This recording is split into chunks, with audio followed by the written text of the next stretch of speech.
اور تمام دنیا کی جتنی چھوٹی بڑی شکلیں ہیں ان ساری شکلوں سے دعا پاک ہو تبھی دعا قبول بھی ہوتی ہے. لیکن ہماری دعا میں ایک چور یہ ہے جو چھپا ہوا ہے اندر، وہ چور یہ ہے کہ ہم دعا جب مانگتے ہیں تو اس سبب کی بنیاد پر اللہ تعالی سے مدد چاہتے ہیں جس سبب سے اس کام کا ہونا ہمارے ذہن میں ہے.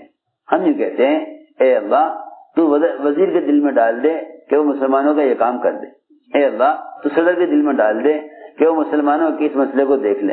اے اللہ تو ڈاکٹر کے دل میں ڈال دے کہ وہ میرا علاج کر دے. یا یوں بھی نہ کہو اے اللہ یہ دوا میں کھا رہا ہوں تو اس دوا میں شفا ڈال دے. میں یہ دوا کھا رہا ہوں تو اس میں شفا ڈال دے. ہائے وہ اللہ کیا جو تمہیں شفا دینے کے لیے تمہارے دوا کھانے پر موقوف ہو. سیدھی بات تم یہ کہو اے اللہ تو مجھے اپنے حکم سے شفا دے دے. محترم دوستو بزرگو عزیزو، اللہ رب العزت ایمان والوں کو ان کی چاہتوں میں ناکام کرتے ہیں اور کفار و مشرکین کو ان کے ارادوں میں کامیاب کرتے ہیں. کفار و مشرکین کو ان کے ارادوں میں کامیاب کر دیتے ہیں اور مسلمان کو اس کے ارادوں میں ناکام کرتے ہیں. اللہ تعالیٰ کا یہ دستور کیوں ہے؟ اس لیے کہ اللہ رب العزت اپنے نہ ماننے والوں کو کائنات میں ان کی چاہت کے مطابق ان کے ارادوں کو پورا کر کے انہیں اپنے سے غافل رکھنا چاہتے ہیں. انہیں اپنے سے غافل رکھنا چاہتے ہیں. اس لیے اللہ رب العزت نے اطمینان کافروں کے لیے اسباب میں رکھا ہے. اطمینان کافروں کے لیے اسباب میں رکھا ہے اور مومن کے لیے اللہ رب العزت نے اطمینان اپنی یاد اور اعمال میں رکھا ہے. کافر کے لیے اسباب میں امتحان نہیں، اطمینان ہے. مومن کے لیے اسباب میں اطمینان نہیں، امتحان ہے. مومن کے لیے اسباب میں اطمینان نہیں، امتحان ہے. اور کافر کے لیے اسباب میں امتحان نہیں بلکہ اطمینان ہے. کافر کو اللہ تعالیٰ اس کے اسباب میں مطمئن رکھتے ہیں اور اس کی چاہت کے مطابق اسباب میں اس کو کامیابی عطا فرماتے ہیں. جس طرح جنت میں مومن اپنی چاہت کے مطابق سب کچھ کرے گا، اس طرح دنیا میں کافر اپنی چاہت کے مطابق سب کچھ کرے گا. ہماری بات سمجھ میں آ رہی؟ یہاں مسلمانوں کو بس دھوکہ لگ جاتا ہے اور وہ یہ سمجھ بیٹھتے ہیں کہ جس راستے سے کفار کامیاب ہو رہے ہم بھی کیوں نہ وہ راستے اختیار کر لیں تاکہ ہم بھی ان کا مقابلہ کر سکیں اور ہم بھی کامیاب ہو جائیں. اس زمانے میں مسلمان باطل کے مقابلے کے لیے باطل کے طریقے اختیار کرنا چاہتا ہے. تو میں نے عرض کیا کہ کامیاب کرنے کا جو ضابطہ اللہ کے غیروں کے ساتھ ہے وہ ضابطہ مسلمانوں کے ساتھ کیسے ہو سکتا ہے؟ تو اللہ رب العزت مسلمانوں کو ان کے ارادوں میں ناکام فرماتے ہیں اپنی یاد دلانے کے لیے اور کفار ان کے اسباب میں مطمئن رکھتے ہیں اور کامیاب کرتے ہیں اپنی یاد سے غافل کرنے کے لیے. کہ مشرک کو کسی کام میں اگر ناکامی آئے گی تو وہ اس ناکامی میں اپنی ذات میں اس ناکامی کے اسباب تلاش نہیں کرے گا. ہماری بات توجہ چاہتی ہے.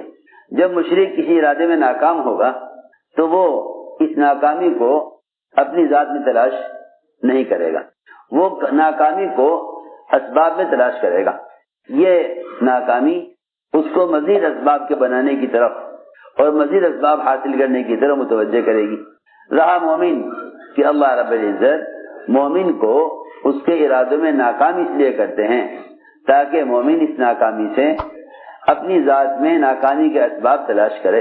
مومن اپنی ذات میں ناکامی کے اسباب، مومن اپنی ذات میں ناکامی کے اسباب تلاش کرے، مومن اپنی ذات میں ناکامی کے اسباب تلاش کرے.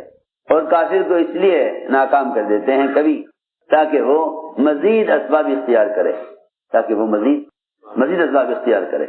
مومن کو ناکام اس لیے کرتے ہیں تاکہ وہ اعمال اور اپنی ذات کی طرف متوجہ ہو.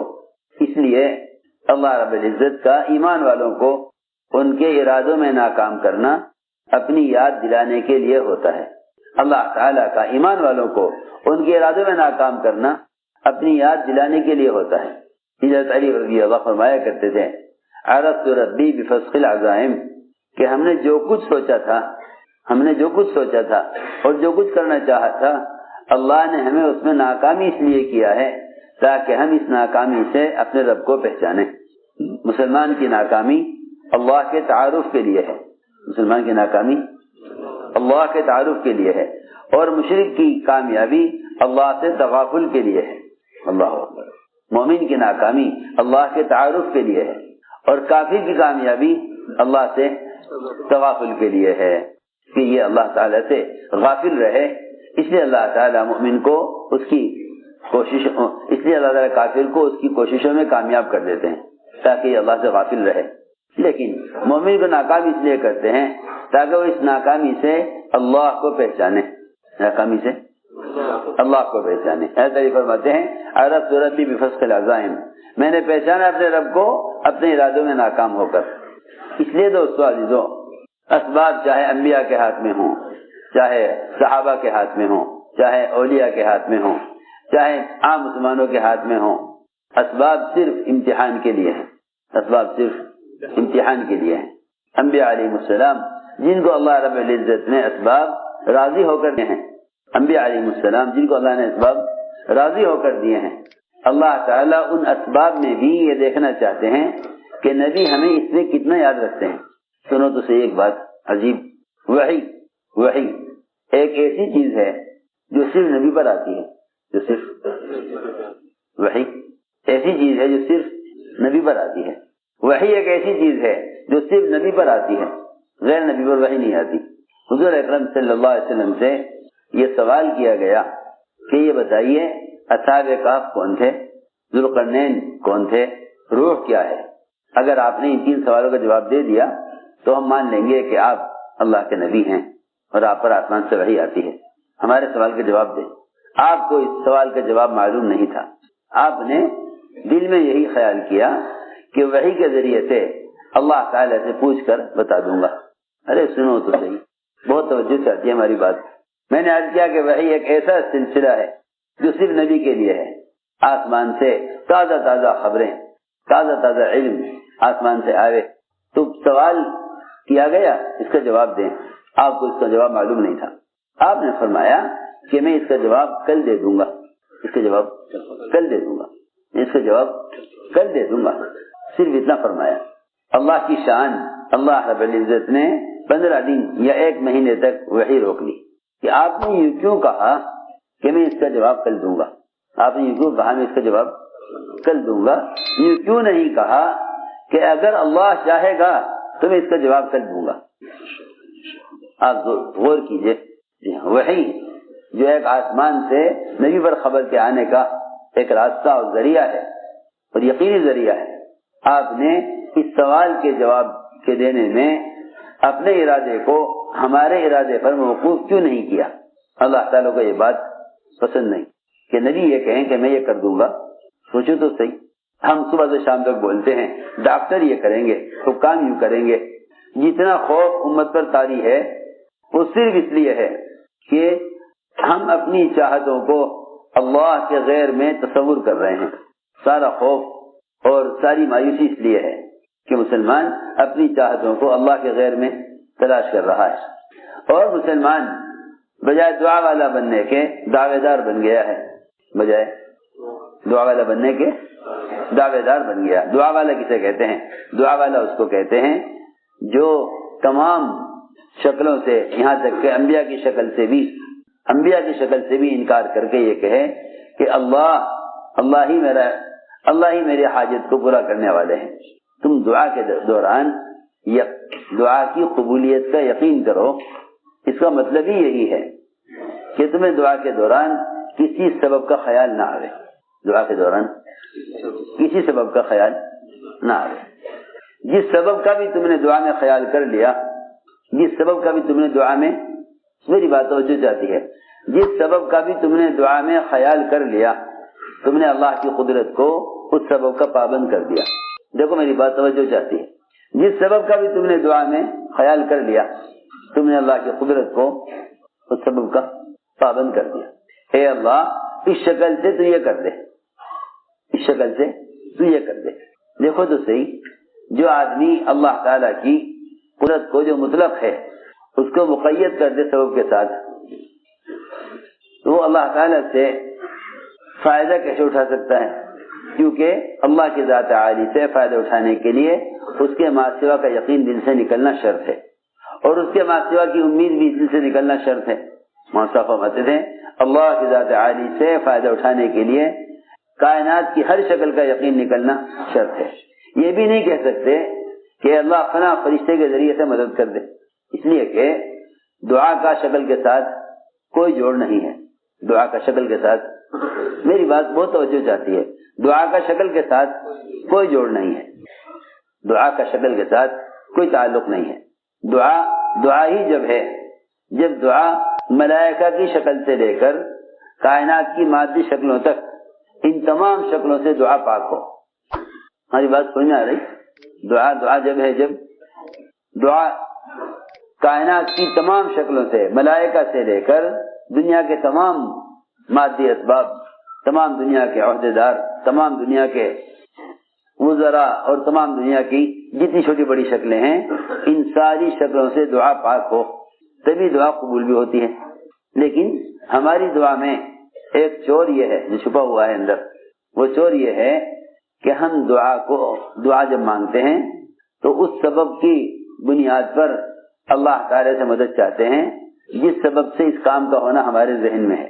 ہم یہ کہتے ہیں اے اللہ تو وزیر کے دل میں ڈال دے کہ وہ مسلمانوں کا یہ کام کر دے، اے اللہ تو صدر کے دل میں ڈال دے کہ وہ مسلمانوں کے اس مسئلے کو دیکھ لے، اے اللہ تو ڈاکٹر کے دل میں ڈال دے کہ وہ میرا علاج کر دے۔ یا یوں بھی نہ کہو اے اللہ یہ دوا میں کھا رہا ہوں تو اس دوا میں شفا ڈال دے، میں یہ دوا کھا رہا ہوں تو اس میں شفا ڈال دے۔ ہائے وہ اللہ کیا جو تمہیں شفا دینے کے لیے تمہارے دوا کھانے پر موقوف ہو۔ سیدھی بات، تم یہ کہو اے اللہ تو مجھے اپنے حکم سے شفا دے دے، اپنے حکم سے شفا دے دے۔ یہ کہنے کا مطلب یہ نہیں کہ دوا استعمال نہ کرو، یہ کہنے کا مطلب یہ نہیں کہ دوا استعمال نہ کرو۔ دوا کا استعمال کرنے پر تو اللہ نے انبیاء کو، صحابہ کو، سب کو مجبور کر دیا۔ سنو تو صحیح بھی کیا کہہ رہا، دوا اور اسباب کے استعمال پر تو اللہ نے انبیاء اور صحابہ اولیاء سب کو مجبور کر دیا۔ کیوں؟ اس لیے مجبور کر دیا تاکہ وہ سبب میں ڈال کر دیکھیں کہ جب میں اپنی قدرت سے کامیاب کروں تو تمہارا خیال میرے کرنے کی طرف آتا ہے یا سبب سے ہونے کی طرف جاتا ہے۔ بھائی اتنی سی بات ہے، اتنی سی بات ہے۔ اگر اسباب میں نہ ڈالتے مسلمان کو اور انبیاء کو اور صحابہ کو پھر تو یہ کہنا کوئی کمال نہیں تھا کہ اللہ کرنے والے ہیں۔ ہم تمہیں اسباب میں ڈالیں پھر تم یہ کہو اسباب سے نہیں ہوتا، تب تو کمال ہے۔ اور اگر اسباب ہی نہ ہو پھر آدمی یہ کہ اللہ سے ہوتا ہے تو کوئی کمال نہیں۔ یہی وجہ ہے کہ ملائکہ کا اور فرشتوں کا ایمان سب سے زیادہ تعجب خیز اور افضل ایمان نہیں ہے۔ کیوں؟ اس لیے کہ ایک تو وہ سبب کی زنجیروں سے آزاد ہیں، ایک تو ملائکہ اسباب کی قید سے آزاد ہیں، ایک تو ملائکہ اسباب کی قید سے آزاد ہیں۔ دوسری بات یہ ہے کہ ملائکہ سارا غیبی نظام اپنی آنکھوں سے دیکھ رہے ہیں۔ امتحان جو رکھا وہ رکھا ہے اللہ تعالیٰ نے انبیاء کا، اولیاء کا، صحابہ کا۔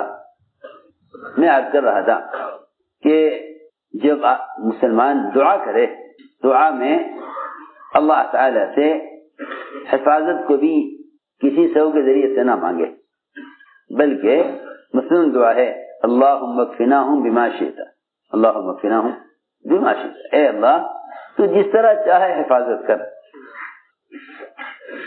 بیماری ہے، خوف ہے، دشمن حکام کا غلبہ ہے، کچھ بھی ہے، مسنون دعا کہیں یہ نہیں ملے گا کہ اللہ فلاں فرشتے کے ذریعے مدد کر۔ وہ تو ملائکہ اللہ تعالی سے خود تقاضا کرتے ہیں کہ تو ہمیں اس مومن بندے کی خدمت کا موقع دے دے۔ اللہ اکبر۔ ملائکہ ایمان والوں کے غلام ہیں، ملائکہ ایمان والوں کے غلام ہیں۔ اللہ تعالی نے ایسے مضبوط اسباب دیے تھے مسلمانوں کو، بشرط یہ کہ مسلمان ان مضبوط اسباب کو بھی اللہ کے اپنے درمیان ذریعہ نہ سمجھے۔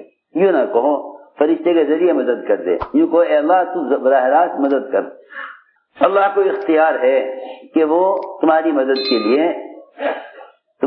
کے لیے کسی بھی سبب کو اختیار نہ کرے، استعمال نہ کرے، کسی سبب کو استعمال نہ کرے۔ حضرت جبرائیل علیہ السلام کا ابراہیم علیہ السلام کو آگ سے بچانے کے لیے آنا یہ بطور مدد کے نہیں تھا، یہ بطور مدد کے نہیں تھا، یہ بطور امتحان کے تھا۔ ہم دیکھنا چاہتے ہیں کہ ابراہیم آگ سے بچنے کے لیے جبرائیل سے مدد طلب کرتے ہیں یا نہیں، اور اگر جبرائیل از خود مدد پیش کریں تو ابراہیم جبرائیل کی مدد کو قبول کرتے ہیں یا انکار کرتے ہیں؟ اگر یہ جبرائیل کی مدد سے انکار کریں تو ہم مدد اپنے امر سے کریں گے، ہم مدد اپنے حکم سے کریں گے، اور اگر یہ کہیں کہ جبرائیل مدد کر دیں تو میرے دوستوں عزیزوں، انبیاء علیہ السلام کبھی بھی کہیں بھی اللہ تعالیٰ سے برائے ملائکہ بھی مدد نہیں چاہتے۔ ابراہیم علیہ السلام نے صاف انکار کر دیا، اما الیک فلا، ہمیں آپ کی حاجت نہیں ہے۔ تو ہم نے عرض کیا کہ جو اسباب انبیاء کو دیے جاتے ہیں وہ اسباب بھی امتحان کے لیے ہیں۔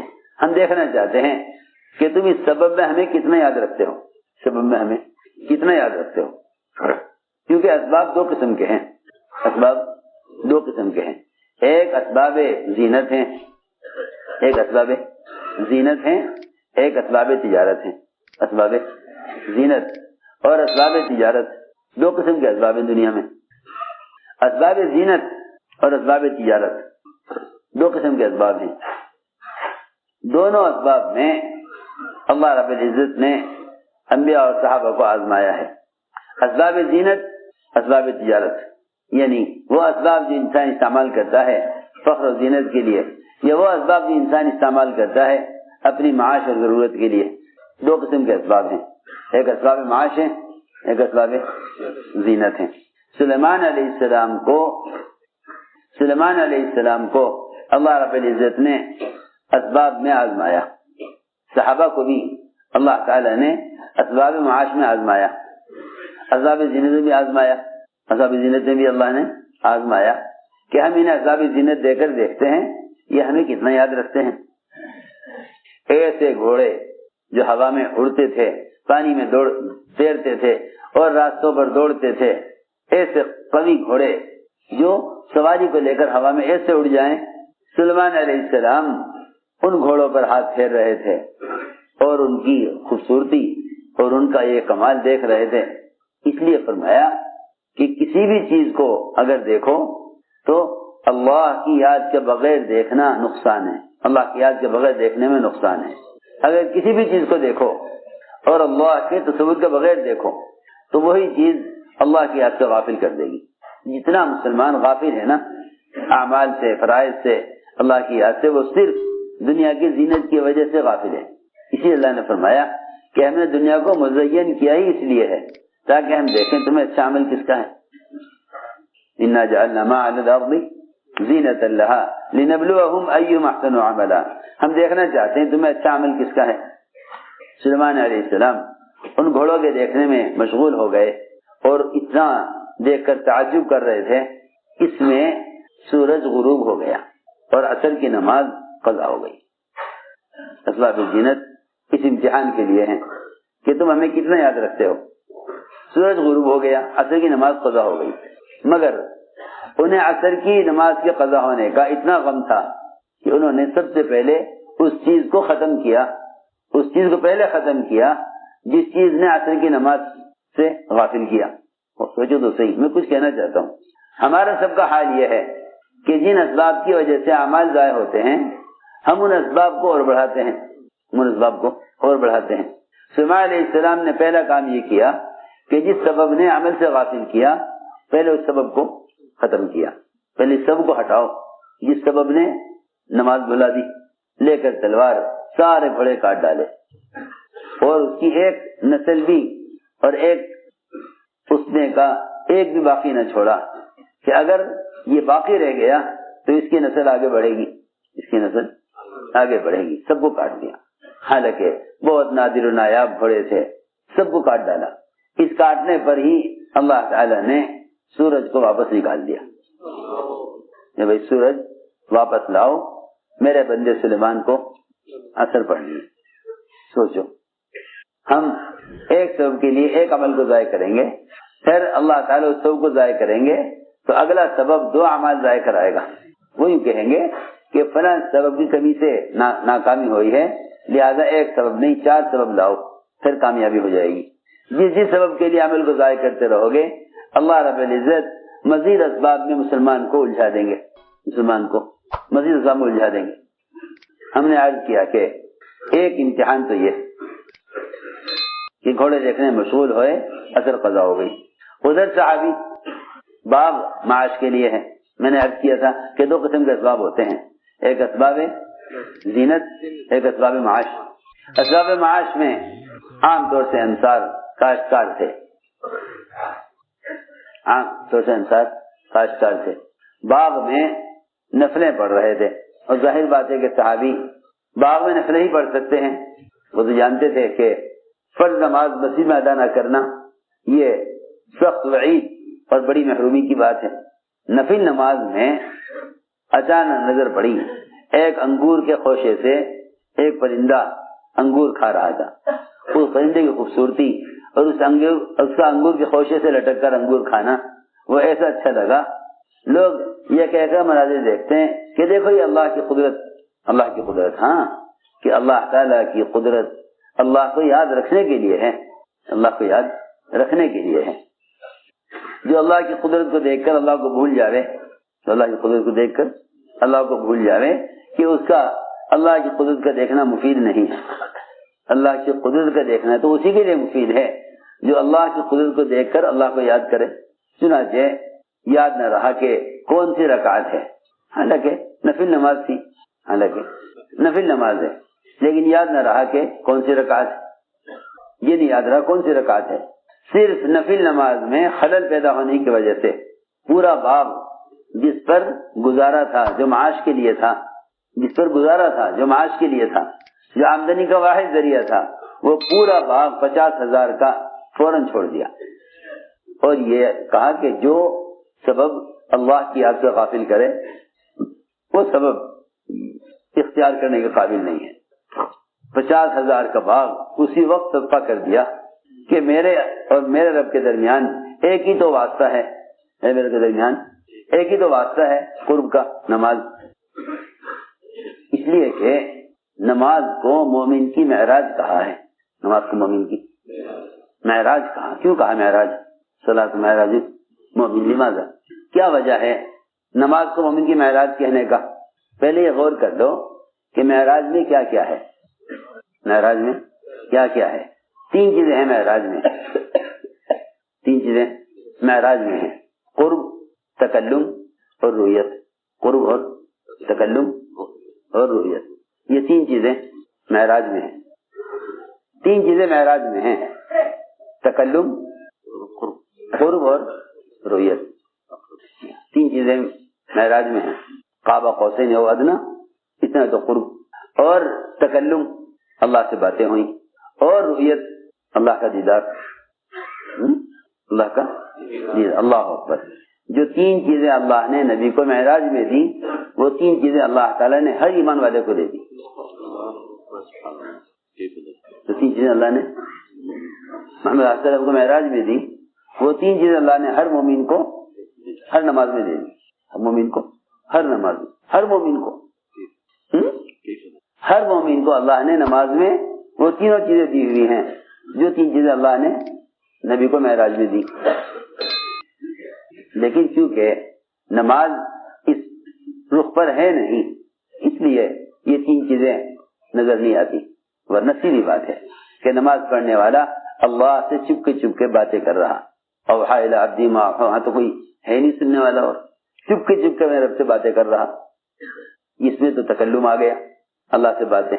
اور رؤیت، کہ رؤیت تو سیدھی بات ہے، ان تعبد اللہ کانک تراہ، کہ تم اللہ کی عبادت ایسے کرو گویا تم اللہ کو دیکھ رہے ہو، تم اللہ کو دیکھ رہے ہو۔ اور یہ صرف نماز کے لیے نہیں، عبداللہ بن عمر رضی اللہ عنہما طواف کر رہے تھے، عبداللہ بن عمر طواف کر رہے تھے، طواف کے دوران آج کل تو آپ دیکھیں گے حرمین میں کس قدر عبادت پر غفلت غالب ہے کہ آدمی طواف میں سب کچھ کر لیتا ہے جو طواف سے باہر کر رہا ہے، اور وہاں بیٹی کی شادی کا پیام، بیٹی کی شادی کا پیام کسی نے طواف کے دوران عبداللہ بن عمر کو دیا، یہ کہا کہ میں آپ کی بیٹی سے اپنے بیٹے کی شادی کرنا چاہتا ہوں یا آپ کی بیٹی سے شادی کرنا چاہتا ہوں. وہ فرماتے ہیں کہ جب میں نے طواف میں چلتے چلتے عبداللہ بن عمر سے ان کی بیٹی سے شادی کی بات رکھی تو انہوں نے ایسا منہ پھیرا میرے سے کہ میں نے قسم کھا لی کہ آئندہ کبھی بھی ان سے ان کی بیٹی کی شادی کی بات نہیں کروں گا, کبھی نہیں کھاؤں. قسم کھا لی میں نے کہ ایسا رخ پھیرا مجھ سے, کوئی جواب ہاں ہوں کا نہیں دیا, اور میں نے طے کر لیا کہ میں اب اس بارے میں ان سے بات نہیں کروں گا. حالانکہ لوگ پریشان ہوتے ہیں اپنی بیٹیوں کے رشتوں کے لیے, جہاں بھی کوئی مل جاوے اشارہ کر دے تو آدمی سوچتا ہے ہاں بھائی لڑکا دیکھو کیسا ہے کیا ہے, سارے کام چھوڑ کر یہ کام دیکھے گا. انہوں نے میری بات کی طرف کوئی توجہ نہیں دی. میں نے طے کر لیا کہ آئندہ اس بارے میں ان سے بات نہیں کروں گا. حج پورا ہو گیا, عبداللہ بن عمر رضی اللہ تعالیٰ عنہ مدینے پہنچے. کہتے ہیں وہ کہ میں بھی مدینے پہنچا, وہاں بھی ان سے ملاقات ہو گئی, آمنا سامنا ہوا, بس میں نے کچھ نہیں کہا, انہوں نے دور سے دیکھ کر مجھے پہچان لیا. فرمایا تم وہی ہو نا جو مجھے وہاں مکے میں طواف میں ملے تھے, مجھے مکہ محرم میں طواف میں ملے تھے؟ کہ ہاں میں ملا تھا آپ سے طواف میں, اور میں نے آپ سے آپ کی بیٹی سے شادی کی بات رکھی تھی, لیکن جب آپ نے کوئی توجہ نہ دی تو میں نے طے کر لیا کہ میں اس بارے میں آپ سے کوئی بات نہیں کروں گا. فرمانے لگے عبداللہ بن عمر کہ جس وقت تم نے ہم سے ہماری بیٹی سے شادی کی بات کی اس وقت ہم اللہ تعالیٰ کو اپنی دونوں آنکھوں کے درمیان دیکھ رہے تھے. یہ ہے بات, اللہ تعالیٰ کو کہاں؟ دونوں آنکھوں کے درمیان اللہ کو دیکھ رہے تھے. سوچو تو صحیح کیسا دھیان اللہ کا ہوگا, دونوں آنکھوں کے درمیان اللہ کو دیکھ رہے تھے. حالانکہ طواف تو نماز کے مقابلے میں ایک بھی چیز ایسی نہیں کہ جس میں نماز والی پابندی ہو طواف میں. سوچو چل رہا نماز میں چلتے نہیں, مختلف قسم کی دعائیں, مختلف قسم کے اذکار نماز میں ایسا نہیں, نماز کے اذکار متعین, سجدہ نہیں طواف میں. حالانکہ نماز میں اللہ کے سب سے زیادہ قرب کا موقع سجدہ ہے, وہ بھی طواف میں نہیں. جی ہاں وہ بھی طواف میں نہیں ہے. سب سے زیادہ قریب بندہ سجدے میں ہوتا ہے نا اللہ کے, وہ بھی طواف میں نہیں. سوچو اس میں حضرت عبداللہ بن عمر رضی اللہ عنہ کہ نہیں, وہ وقت ایسا تھا کہ ہم اللہ تعالیٰ کو اپنی دونوں آنکھوں کے درمیان دیکھ رہے تھے. میں آپ کی بات اس وقت کیسے سن لیتا؟ ہاں میں تیار ہوں, اب بھی میں تیار ہوں. چنانچہ انہوں نے ان کی شادی کے پیغام کو کہہ کر قبول کیا کہ مجھے آپ سے شادی سے انکار نہیں تھا, مجھے طواف کے دوران اس بات کے کرنے سے انکار تھا. میں نے عرض کیا کہ نماز مومن کی معراج ہے, نماز مومن کی معراج ہے. رویت اس میں کہ اللہ کو دیکھ رہے, تکلم اس میں کہ اللہ سے باتیں کر رہے, قرب اس میں کہ سجدے میں بندہ اللہ کے سب سے زیادہ قریب ہے. یہاں تک لکھا ہے علماء نے من کان یرجو لقاء ربہ فلیعمل عملا صالحا. علماء نے لکھا ہے کہ اس لقاء سے لقاء دنیاوی مراد ہے. ہماری بات توجہ چاہتی ہے, اس لقاء سے لقاء دنیاوی مراد ہے کہ جو آدمی مرنے سے پہلے اللہ سے ملنا چاہتا ہو. سنو, جو آدمی مرنے سے پہلے اللہ سے ملنا چاہتا ہو, جو آدمی مرنے سے پہلے اللہ سے ملنا چاہتا ہو, کیونکہ مرنے کے بعد تو سبھی دیکھیں گے اللہ کو, نیک و بد. جو آدمی مرنے سے پہلے اپنی زندگی میں دنیا میں اللہ سے ملاقات کا مزہ چکھنا چاہے, اس کو چاہیے کہ اللہ کی عبادت اس طرح کرے کہ اس کے ساتھ کسی کو شریک نہ کرے. تو جس درجے کا عمل میں اخلاص اور احسان ہوگا نا, جس درجے کا احسان ہوگا اتنا ہی اللہ تعالیٰ کی ملاقات اور اللہ تعالیٰ کے لقاء کو محسوس کرے گا. تو اس میں میں نے عرض کیا تھا کہ جو اسباب معاش کے تھے صحابہ کرام کے, وہ ان کو اللہ کی یاد سے غافل نہیں کرتے تھے.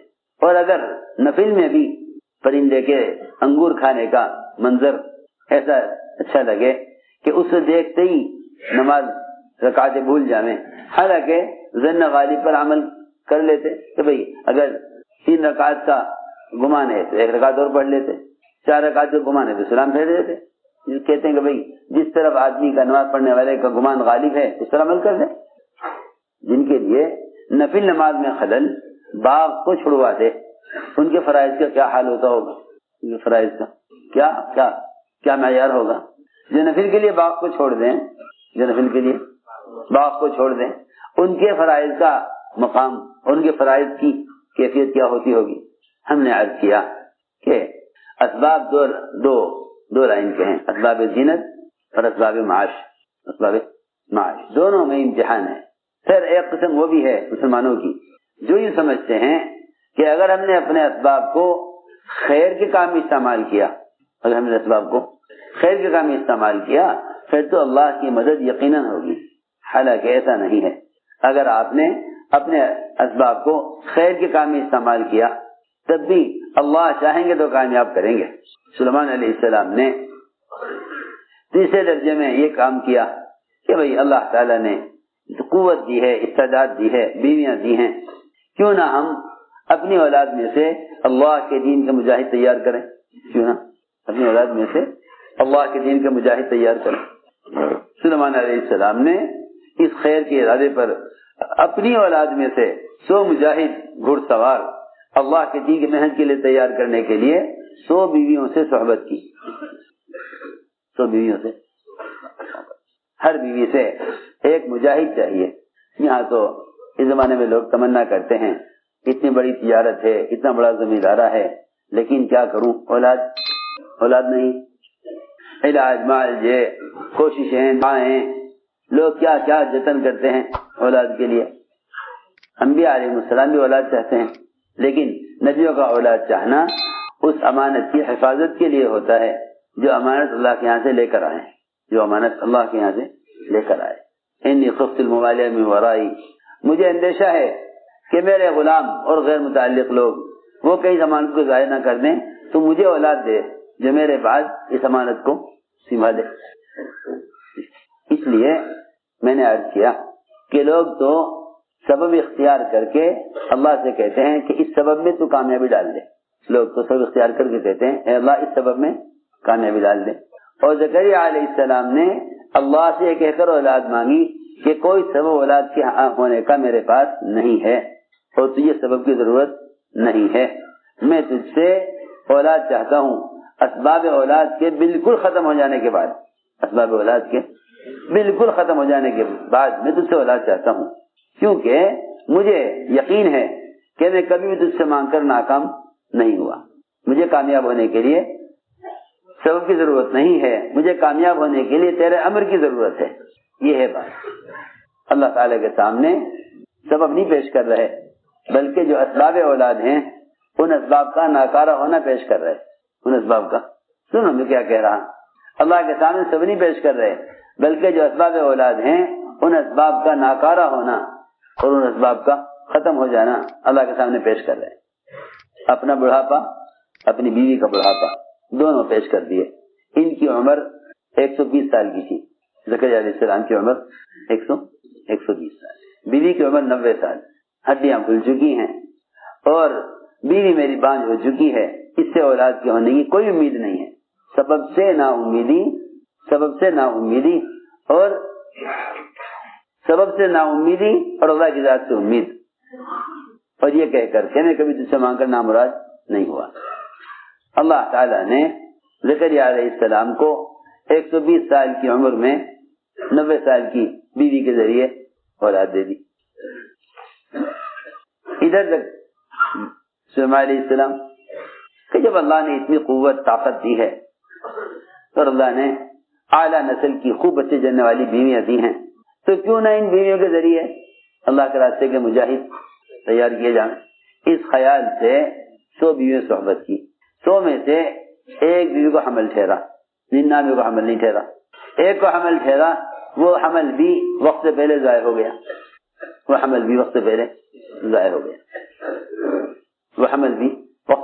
ہو گیا، روح پڑنے سے پہلے ہی ضائع کر دیا اللہ نے۔ دایا نے لا کر وہ کرسی پر ڈال دیا، جو لو تھوڑا کہا جائے یہ جسم، وہ لا کر دایا نے کرسی پر ڈال دیا، اے جی یہ پیدا ہوا ہے۔ اللہ نے دکھلا دیا کہ تم نے ایک خیر کا ارادہ بھی کیا تھا، مگر اس خیر کے ارادے کو ہماری چاہت پر موقوف نہیں کیا۔ صحیح حدیث ہے، آپ نے فرمایا اگر سلیمان انشاءاللہ کہہ لیتے ساری بیویوں سے بیٹے پیدا ہوتے، اگر سلیمان انشاءاللہ کہہ لیتے ساری بیویوں سے بیٹے پیدا ہوتے. یہ ہے بات اصل. لیکن اسماعیل علیہ السلام انشاءاللہ کہنا بھول گئے. میں نے عرض کیا کہ کتنی بھی شکلیں ہیں ان ساری شکلوں سے نہ ہونے صرف اللہ کی ذات عالی سے ہونے کا یقین دل میں پیدا ہو. جب یہ یقین ہوگا تو لوگ اللہ تعالیٰ کی مشیت کو شکلوں میں تلاش نہیں کریں گے. پھر لوگ اللہ تعالیٰ کی مشیت کو اسباب میں تلاش نہیں کریں گے. پھر لوگ اللہ تعالیٰ کی مشیت کو حکام میں، وزراء میں اور دنیا کی قسم قسم کی مادی طاقتوں میں اللہ کی مشیت کو تلاش نہیں کریں گے. پھر یہ اللہ کی مشیت کو اس کے احکام میں تلاش کریں گے. اللہ تعالیٰ کی مشیت کو اس کے احکام میں تلاش کریں گے. یہ ہے اصل بات. ایسے مسلمانوں کو ناکامیاں وہ کامیابی کی طرف لے آئیں گی. اور اگر مسلمان نے ناکامی کے اسباب بھی اسباب میں تلاش کیے اور کامیابی کے اسباب بھی اسباب میں تلاش کیے تو یہ اللہ تعالی سے دوری کا اور اللہ سے غافل کرنے کا سبب بنیں گے. سوچنے کی بات ہے جو اسباب اللہ نے انبیاء علیہ السلام کو راضی ہو کر دیے ہیں، جیسے میں نے آپ کے سامنے عرض کیے سلیمان علیہ السلام کو اللہ نے کیا کچھ نہیں دیا. جو اسباب اللہ نے انبیاء علیہ السلام کو راضی ہو کر دیے ہیں، جب انبیاء علیہ السلام ان اسباب میں اللہ کی چاہت کے بغیر کامیاب نہیں ہو سکے تو پھر جو اسباب اللہ نے غیروں کو ناراض ہو کر دیے ہوئے ہیں، مسلمان ان اسباب میں کامیاب کیسے ہو سکتا ہے؟ جو اسباب اللہ نے انبیاء علیہ السلام کو راضی ہو کر دیے ہیں، جب ان اسباب میں اللہ کی چاہت کے بغیر کامیاب نہیں ہو سکتے تو اس زمانے میں مسلمان ان اسباب سے امید کیوں لگائے ہوئے ہیں جو اسباب اللہ نے غیروں کو ناراض ہو کر دیے ہیں؟ جتنے بھی اسباب غیروں کے پاس ہیں، کیا اللہ نے ان کو خوش ہو کر دیے ہیں؟ اللہ ان سے ناراض ہیں. اللہ تعالیٰ ان سے ناراض ہیں.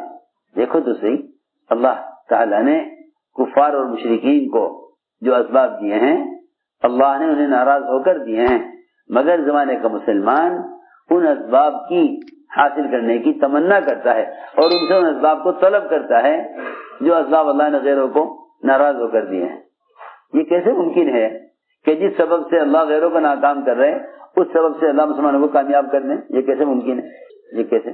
یہ کیسے ممکن ہے کہ جن اسباب پر اللہ تعالیٰ نے غیروں کو ناکام کیا ہے ان اسباب پر مسلمان کو کامیاب کر دیں؟ کیسے ممکن ہے؟ اس لیے فرمایا کہ اللہ تعالیٰ کی مشیت کو سبب میں تلاش مت کرو، اللہ کی مشیت کو احکام میں تلاش کرو. اس لیے کہ اللہ تعالیٰ کی قدرت وعدوں کے ساتھ ہے اور وعدے حکموں کے ساتھ ہیں. وعدے حکموں کے ساتھ ہیں. اللہ تعالیٰ کی قدرت وعدوں کے ساتھ ہے، وعدے حکموں کے ساتھ ہیں. اللہ کی مشیت کو اس کے وعدوں میں تلاش کرو. اللہ کی مشیت کو اس کے وعدوں میں تلاش کرو، کیونکہ وعدے حکموں کے ساتھ ہیں اور قدرت وعدوں کے ساتھ ہیں. اسباب کے ساتھ قدرت نہیں ہے. اسباب تو قدرت سے بنے ہیں. اسباب تو قدرت سے بنے ہیں. اسباب قدرت سے بن کر قدرت کے قبضے میں ہیں. لوگ یہ سمجھتے ہیں کہ ہمیں اسباب پر اختیار حاصل ہو گیا، اسباب پر اختیار حاصل ہو گیا. حالانکہ سارے اسباب اللہ تعالیٰ کے قبضے میں ہیں. وہ جو چاہیں گے سبب میں وہ کریں گے. اور اگر تم یہ چاہتے ہو کہ تمہاری چاہت کے مطابق کام ہو تو دو کام کر لو. ایک تو سبب سے نا امید ہو جاؤ، سبب سے نا امید ہو جاؤ. ایک تو سبب سے نا امید ہو جاؤ، اس لیے کہ سبب اللہ کا غیر ہے. اللہ کے غیر سے امید کرنا ناکامی ہے. سبب سے نا امید ہو جاؤ. دوسرا کام یہ کر لو کہ عمل کو مقدم کر لو. ہاں، اسباب ترک کرنے کو نہیں کہتے، اسباب ترک کرنے کو نہیں کہتے. بس اتنی بات ہے کہ سبب کو پیچھے کر دو اور عمل کو مقدم کر دو، تاکہ عمل کو مقدم کرنے سے قدرت ساتھ ہو جائے، اللہ کی قدرت ساتھ ہو جائے. عمل کو مقدم کر دو تاکہ قدرت ساتھ ہو جائے. کہیں بھی نہیں ملے گا. سارا انبیاء کی سیرت اٹھا کر دیکھ لو کہ نبی کی مدد سب کو مقدم کرنے پر آئی ہو، کہیں بھی نہ ملے گا. اگلے دن مقابلہ ہے مشرکین سے، تو ساری رات غزوات کی راتیں دعا اور عبادت میں گزری.